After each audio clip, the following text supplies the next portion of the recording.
everybody. I'm here with Nitzan Sitzer. Yeah, well pronounced.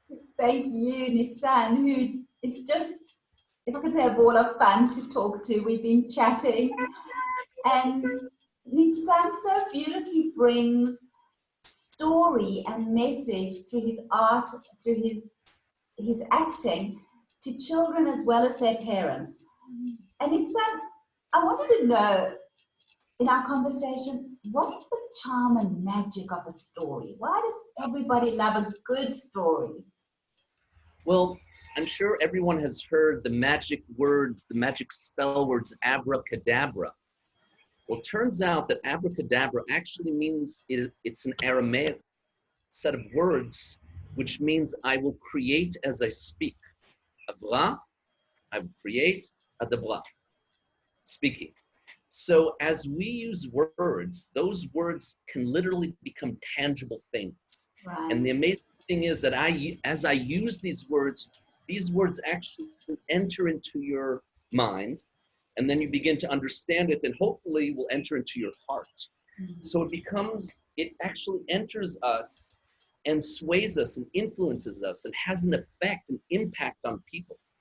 So all the more important to realize that, so that we use that ability consciously and wisely and with as much love and good intention as possible.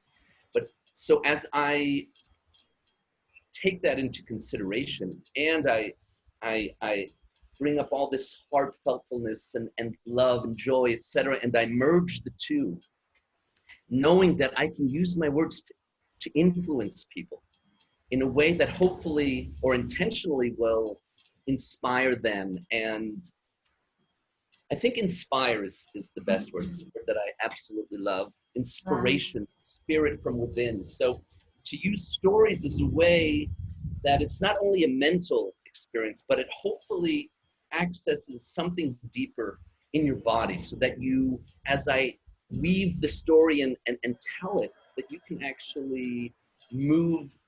It moves you. You experience it. That, in fact, was what theater was all about, to enable people to move through a catharsis. So, I love that, because especially you were saying about the feeling and the love, and you and I, as we know, haven't even met in any physical realm because we're all on lockdown. I miss you, ma'am. I miss you. Big hug and big kisses on your cheeks. I can't wait. And yet we bring so much love and compassion to this medium. And I think through storytelling, it's a kind of transportation to another place where maybe we can look at our lives without maybe directly looking, and intuit things about ourselves. Because again, these words, these packets, they have frequency. It's not just an empty sound. These are sounds, little packets of frequency. So if I'm, really happy, you can tell. If you close your eyes and you listen to someone speaking, you can usually tell if you're sensitive enough, which, all of us are sensitive. We're just not using that sensitivity muscle. But if we close our eyes and listen, we can usually tell if he's happy, where they're coming from. Are they nice people? Are they, that's that intuitive knowing. So, we obviously touch is really important, and that's a whole nother subject matter.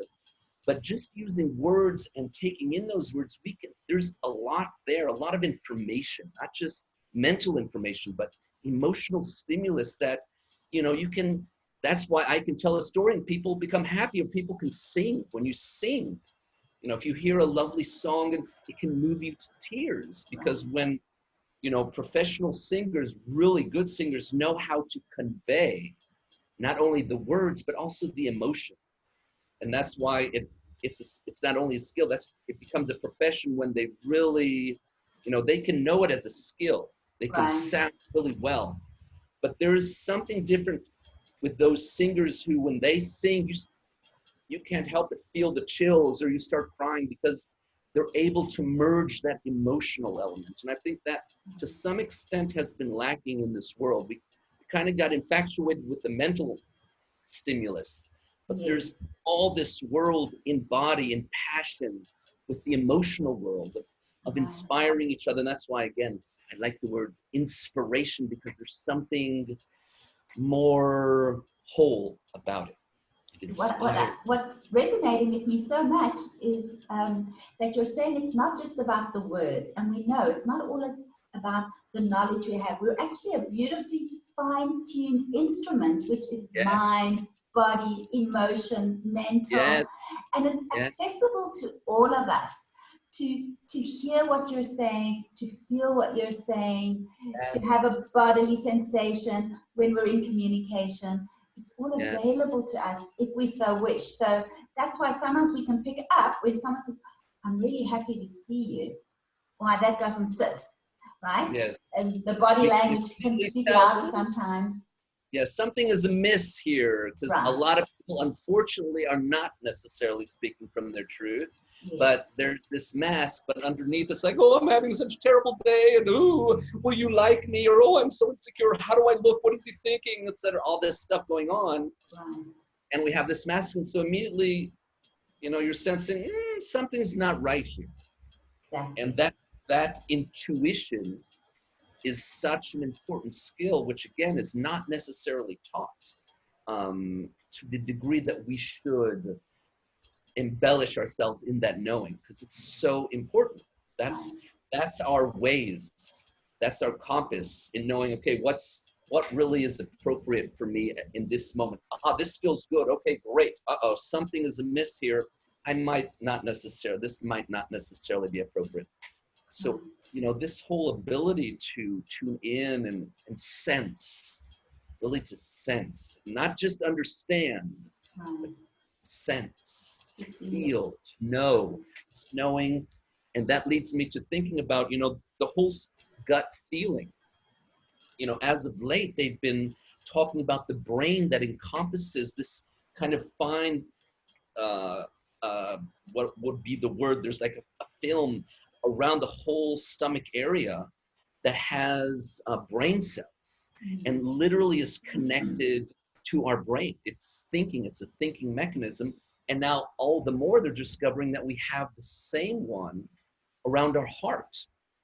So there's messages going between our brain and our hearts and our stomachs that are influencing our chemicals and how we are feeling and what we are experiencing. So that gut feeling, knowing, is so important. And it's influenced by what we eat and our surroundings, etc. So that in itself is a whole conversation. Right. So that's also very interesting. Yeah. No, I wanted to say, you've mentioned twice now, which I also think is so beautiful, is that desire to inspire, to help people, in my words, live a bigger life. So many people feel they're only entitled to a small life and a small space. And yet, when I have conversations like this, it just reminds me how we are all part of something bigger and larger that's co-creating culture and emerging and bringing newness and innovation. And that's what I hear when you say the word inspiration. And that's what I hear that's what I feel when I hear you speaking. So thank you so much for spending this time with me. Absolute pleasure. I aspire to inspire, and hopefully all the listeners have been inspired to open up and sense and feel and trust in that knowing, belly, heart, and mind, and use it all together. Beautiful. Thank you.